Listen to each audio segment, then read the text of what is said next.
Hello everybody, Mr. Hinnon here for another Henstitute video, and this one we're going to look at rotational dynamics. So let me make sure I've got my pen up and going here.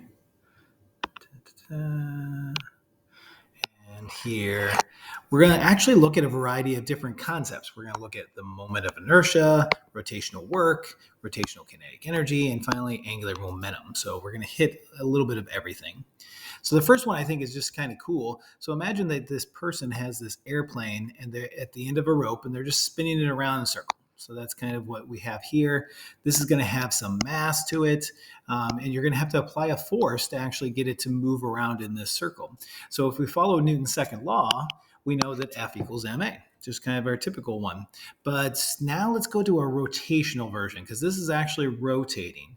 And when we go to a rotational idea, we know that torque is equal to force multiplied by a lever arm. But in this particular case, the lever arm would be from this pivot. The person is the pivot all the way out to here. That would just be the radius. So basically, force times radius is equal to torque. So if I replace this up here, I would have the torque divided by R on this left side. And then we know we're going to have an acceleration. So a tangential acceleration here, and tangential acceleration is equal to R times alpha. So in place of this, we're going to put R times alpha. So we'd have mass times R times alpha. Well, if I take this R and bring it over to the other side, that's going to give me an R squared, and that's going to disappear over there, and I'm left with torque equals mR squared times alpha. This quantity mR squared is a brand new quantity called the moment of inertia. So what it does is it indicates it's like the rotational cousin of mass. So it deals with the fact that mass is important when we are accelerating, but where that mass is important when you're talking about rotations. So that's what we're kind of adding. So if I have some object here, this oblong kind of crazy shape here, and I spin it around some axis, where all the little pieces of mass are is going to be important. And if I add all of those up, if I sum all those little mass mR squareds, that's going to give me the moment of inertia. So it's basically the sum of all the little mR squared. So each one is going to have a torque acting on it, and we can kind of add all those up, and we get that kind of idea. So because of that, we're actually going to call this quantity the sum of all the mR squared. We're going to call it the moment of inertia, and eventually we're going to replace it with a capital I. They're going to use I to represent inertia. Because of that unit, or because of the way you find the moment of inertia, with this sum of everything, you're actually going to find that it has the mass of kilograms times meters squared. And then if I look at alpha here, we know alpha is going to be radians over second squared. The radian is kind of that placeholder situation. So you actually have kilogram times meter squared over second squared, which is the same thing as a Newton times a meter. And that is what torque is measured in. So we get the same idea, but this is kind of Newton's second law, but in a rotational version. So rotational cousin of Newton's second law. So torque equaling the moment of inertia times our angular acceleration. So I like this one. This is kind of a nice little extra idea. Let's say I have two different masses and I'm spinning them. So let's say I had two objects or two masses at the end of some pole, and I could spin them and have one mass here and one mass here, and I could spin it around this mass, but then it doesn't actually have any torque acting on it. Only this one would. Or I could spin it around the center. And so where you spin it is actually going to be important, whether you spin it on the end. In other words, if I take this pin and I spin it like this, is going to be more important than if I take the pin in the center and spin it. This is actually easier because the moment of inertia is going to be different.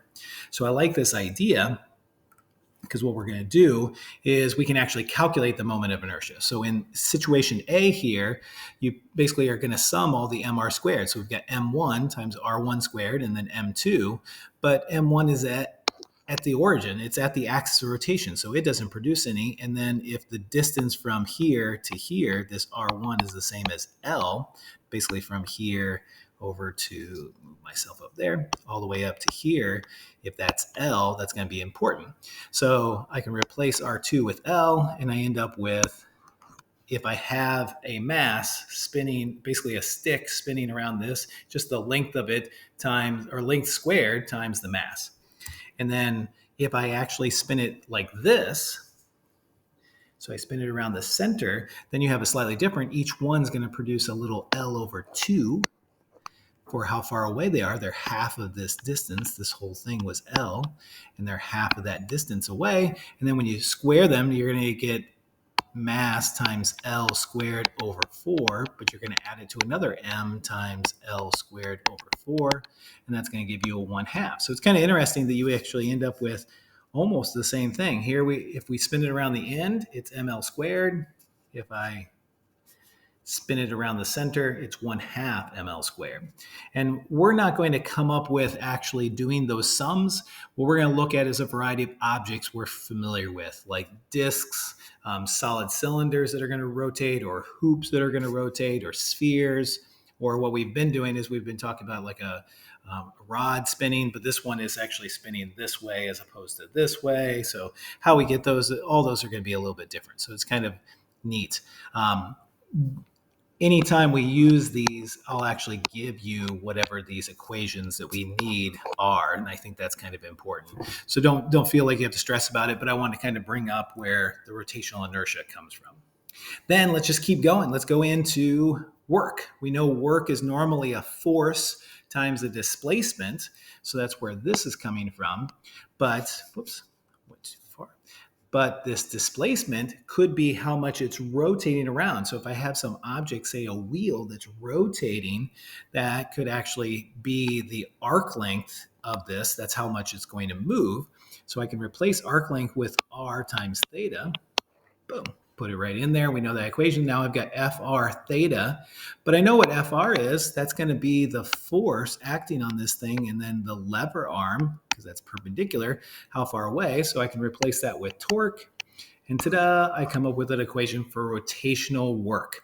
And it's kind of interesting because the theta is actually measured in radians. You do get your normal unit of joules for this, because remember I talked about how torque was Newton meters, even though it's not actually joules. It is now if I multiply it by displacement. So if that torque is causing a displacement of something, we can actually do work on it. So really what we're doing is kind of almost replacing everything with its rotational cousin. Torque replaces force. Theta is going to replace displacement. We'll find out that I is going to replace masses. Alpha is going to replace A for acceleration. Guess what? Omega, that thing that kind of looks like a W, is going to replace any speeds or velocities, and it kind of just goes from there. With that in mind, take a look at kinetic energy here. So we have some object. It's rotating. So imagine like there's a disk around here kind of rotating like this. Again, kinetic energy is usually 1/2 mv squared. But if I take like this portion of the mass is rotating a certain value, I can replace that v with r times omega. And so when I put that in, hey, look at that, a little mr squared. Look at that, just what we expect. And so if I add all those up, if I sum all of them, then I get the entire rotational inertia of this object, and I come up with rotational kinetic energy. So regular kinetic energy or linear kinetic energy, rotational kinetic energy. Almost the same equation, just replacing with those rotational cousins. So here's our equation. So these are kind of what we're popping in. We're just popping in these equations. We'll put them up on our equation wall later. This one I think is just a neat idea. So imagine that you had different things rolling down a hill. So if I had different objects rolling down a hill, say a solid cylinder, whoops, I want to go back. Say a solid cylinder and a hollow cylinder. And I'm going to do this in class, and maybe I can get a video of this. I have a kind of an extra partial kind of a animation that'll show this as well. If I put them side by side and I let them go, what you'll actually find is they don't actually roll to the bottom the same, even though they both start off with the same potential energy, because their gravitational potential energy would be the same. It would just be mg times this original height up here. And at the bottom, if we think of that as a height of 0, all of this is going to get converted into kinetic energy. But we actually have two kinds down here. We have our 1/2 mv squared, which would be how fast they're actually rolling. So by the time they're at the end, how fast in the direction they're going. So this would be v, this would be v. But you also are going to have 1/2 I omega squared. So that's going to deal with the rotation of these objects. And since the hollow cylinder has all the mass on the outside, it's harder to actually rotate it than a solid one is.